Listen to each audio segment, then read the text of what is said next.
Dans le challenge C4, vous deviez proposer une nouvelle modélisation en supprimant toutes les passerelles qui étaient optionnelles. Je ne dis pas qu'elles étaient inutiles, mais celles qui étaient optionnelles à travers les différentes règles que vous avez pu voir dans le challenge. Alors il y en avait qui étaient évidentes et d'autres qui l'étaient un petit peu moins.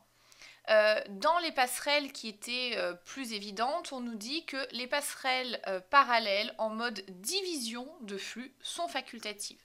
On voit donc ça ici. Cette passerelle-là n'est pas indispensable. Donc on peut la supprimer et on peut simplement sortir avec des flux différents en essayant d'éviter qu'ils se chevauchent. Autre règle, une passerelle exclusive en mode réunion de flux est facultative.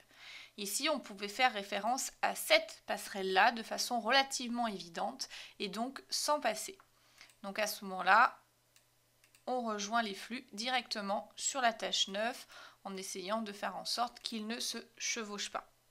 On a déjà supprimé 2 passerelles, il nous en reste encore 4.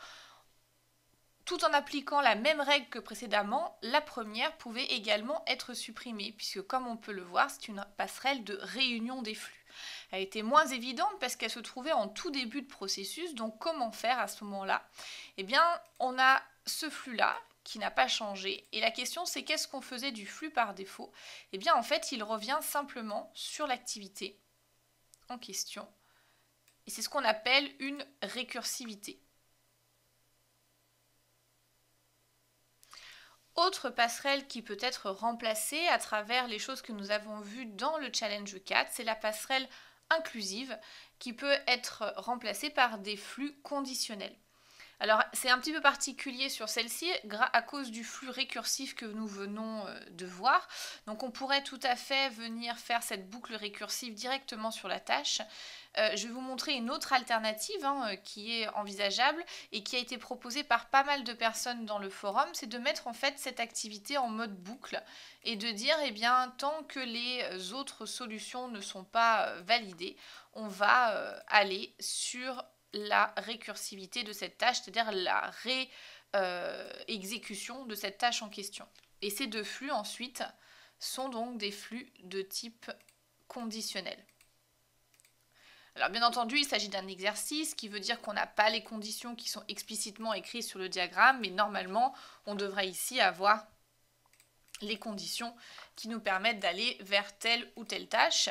Et ici, ensuite, si on utilise ce système de boucle, de dire tant que c'est la condition C2 ou C1 ne sont pas vérifiées. À partir du moment où on va sortir quelque part, on arrêtera de boucler. On aurait pu utiliser le flux par défaut en récursivité, mais voilà l'exemple que je vous donne ici. Il nous reste 2 passerelles. Et pour ceux qui ont suivi le forum, je vous ai donné des indices, je vous ai dit qu'il devait en rester plus qu'une seule à la fin. Et celle qu'on va garder, celle qu'on ne peut absolument pas se passer, c'est celle-ci. Une passerelle exclusive en mode division de flux est obligatoire. On ne peut pas faire autre chose avec cette passerelle. Celle qui est un peu particulière, c'est la passerelle parallèle en fin de processus. Je vous ai dit que normalement, une passerelle parallèle en réunion de flux est obligatoire. C'est le cas si on continue derrière sur quelque chose, parce que la passerelle parallèle a pour objectif de synchroniser des flux l'un par rapport à l'autre. Mais quel est l'intérêt d'attendre la synchronisation de 2 flux si c'est derrière qu'il ne se passe absolument rien et que ça soit la fin du processus? Donc c'est un petit peu un cas particulier. S'il n'y a rien derrière, elle n'est pas forcément nécessaire.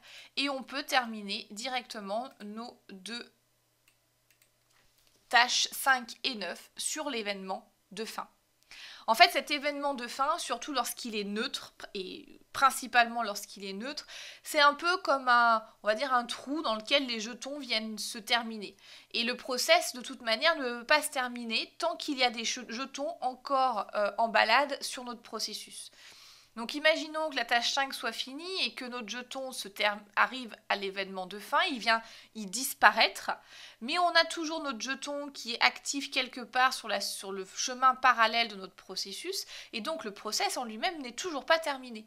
Il ne le sera que lorsque ce second jeton sera lui aussi arrivé sur cet événement de fin.